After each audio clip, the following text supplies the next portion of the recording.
There are thousands of homeowners planning to finish their basement. Some of them will add $100,000 or more in value to their home. Others will lose money, deal with leaks, run into permit issues, and regret the decision completely. And the most dangerous part is this: most people don't know which category they're in yet.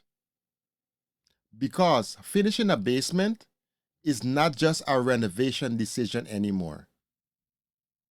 It's a financial decision. It's a risk decision. And in many cases, it's the difference between creating income or creating a problem you will be stuck with for years.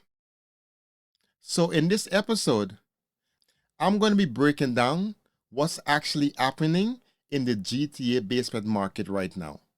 Why most homeowners get it wrong before even hiring anyone. And how to make sure if you do this, you do it right the first time. Welcome to the Basement Authority. My name is Kwesi Barry with BCR Basements, where we don't teach you how to renovate your basement. We help you to avoid the mistakes that can cost you tens of thousands of dollars. If you're a homeowner in Toronto, Durham region, Vaughan, Mississauga, or anywhere in the GTA, and you're even thinking of finishing your basement in the next 6 to 12 months, this episode is for you. Let's start with reality. The basement renovation market in the GTA right now is not just busy, it's exploding.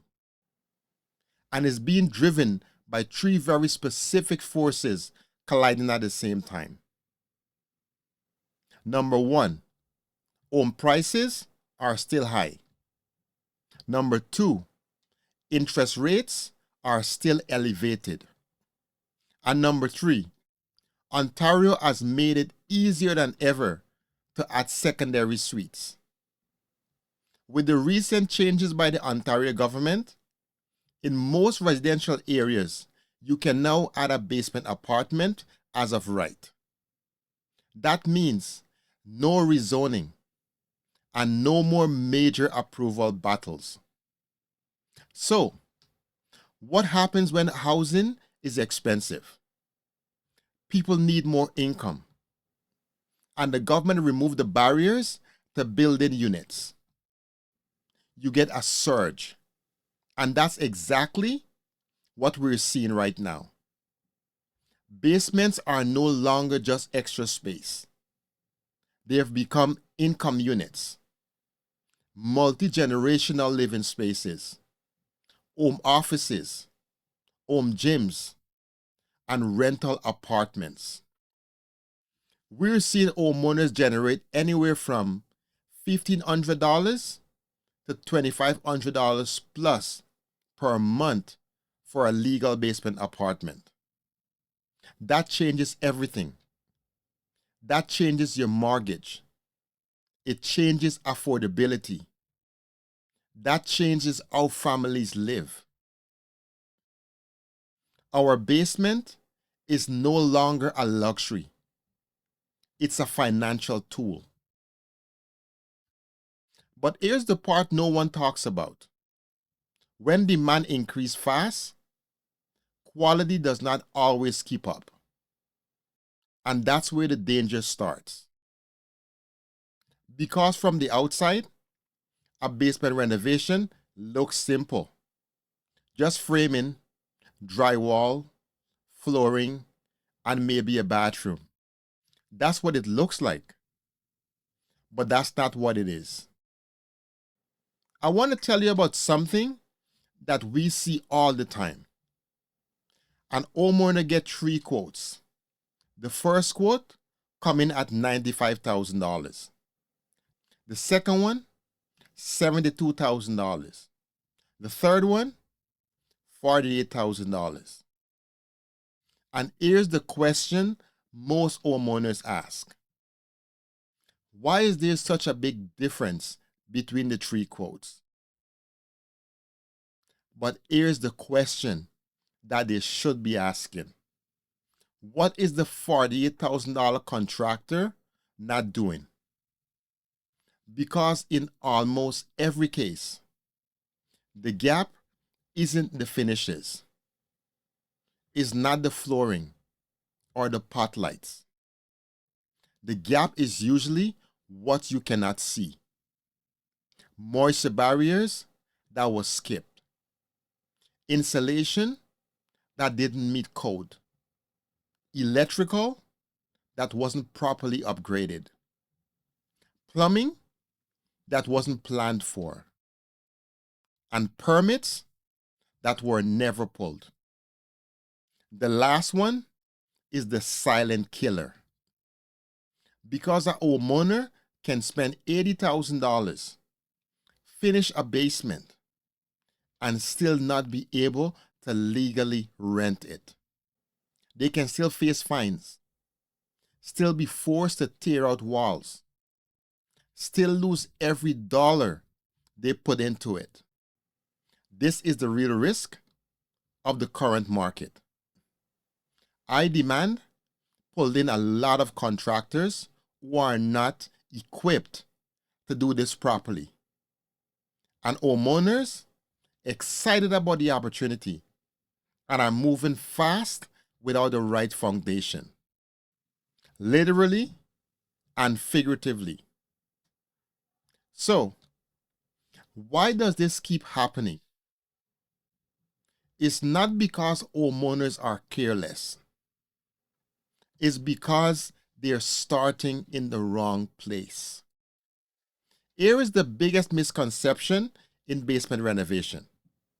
Most people think finishing a basement starts with design, picking layouts, choosing finishes, scrolling through Pinterest at night.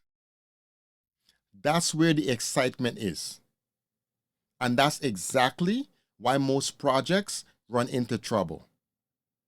Because design is the last decision, not the first.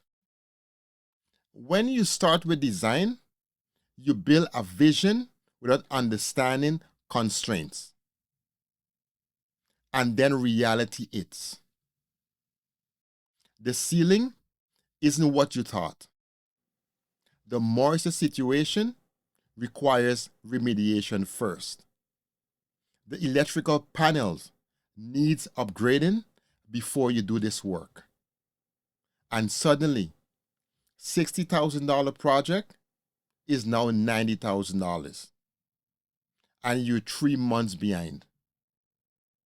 The contractor who takes shortcuts, they are happy to let you start with design because it keeps the sale moving. Is the homeowner who asks the right question first, who avoid expensive surprises later. If you take nothing from this episode, take this. The correct order of a basement renovation is this. 1. Moisture control. 2. Structure and systems. 3. Code compliance. 4. Design and finishes. Now, let me walk you through each one. Let's start with step 1. Moisture comes first. If your basement is not dry, nothing else matters. Because everything you build on top of moisture problem becomes a moisture problem. Mold behind drywall, damaged framing, flooring that buckles. This is not where you cut corners. This is where you start. Step 2, structure and systems come second. Framing, mechanical systems, HVAC, electrical, plumbing roughings, everything behind the walls, and this is where your contractor's experience actually shows. Not in what they choose to do, but in what they know to look for. Step 3, code compliance comes third. Ceiling height, egress windows, fire separation between units, smoke and CO2 detection. Especially if you're planning a legal secondary suite. This step is not optional, is not bureaucratic red tape. It's what makes the difference between a legal income unit and an expensive liability. Step 4, design comes last. Not because it doesn't matter, but because design without constraint creates budgets that don't match reality. When you do design last, you know exactly what you're working with. The space is defined. The systems are placed. The ceiling height is confirmed. And now your choices are grounded in what's actually possible. This is how you avoid surprise invoices. This is how you avoid tear-outs. This is how you build something that lasts and that you can legally use. So, let me say this clearly. A basement renovation done properly can be one of the smartest investments you can make as a GTA homeowner. The income potential is real. The value added is real. The demand for tenants is real. But done wrong, it can become one of the most expensive mistakes you'll make. And in today's market, with today's prices, you do not have the margin for expensive mistakes. If you're planning to finish your basement in the next 6 to 12 months, do not start with design. Start with clarity first. We've put together a basement planning guide specifically for GTA homeowners that walk you through exactly what to access before you spend $1, what moisture signs to look for, what questions to ask a contractor, what permits you actually need, and what a realistic budget look like in today's market. You can download it using the link below. And if you want a professional set of eyes on a specific basement, before you commit to anything, you can book a no obligation consultation with our team at BCR Basements. We will tell you what we see, what it will take, and whether the numbers actually make sense for your situation. Because the goal is not just to start your basement. The goal is to finish it right and still be glad that you did it 2 years from now. I'll see you in the next episode, where I will break down the real cost of a basement renovation in the GTA and why 2 quotes for the same project can be tens of thousands of dollars apart. That episode will save you money. Don't miss it.